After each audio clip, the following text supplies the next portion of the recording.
really interesting insight into him, and probably his compassion.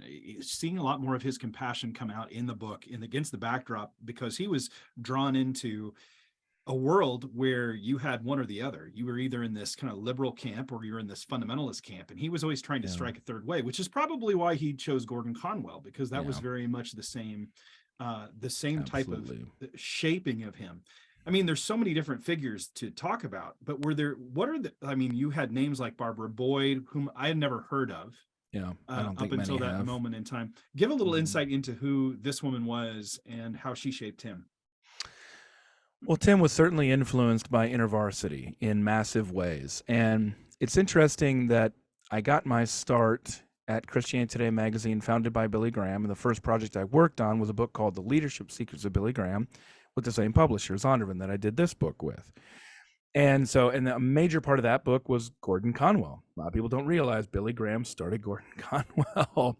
Just 1969, yeah. it just doesn't add up for a lot of people. It's just not who they think of as Billy Graham. But what's so interesting with Tim Keller is that his life doesn't intersect as much with American evangelicalism as you would think.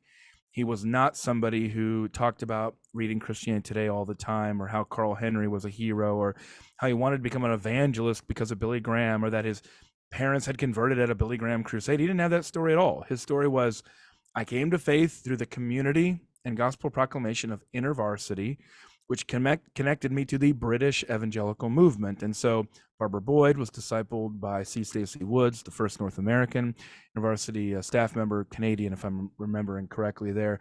And he was discipled by Martin Lloyd-Jones. So Keller is clearly just in that stream of the Stotts and the Lloyd-Jones and the and J.I. Packer and C.S. Lewis, just the whole Intervarsity mid-century world.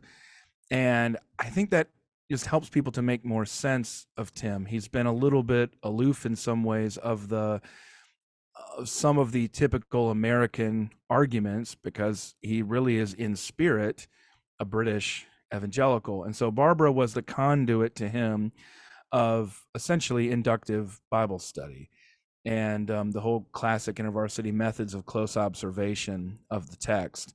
And that was just his foundational view of how to approach the scripture, was formed at a very, very early age from this woman who taught him and many, many, many others to read the Bible through her Bible and Life conferences.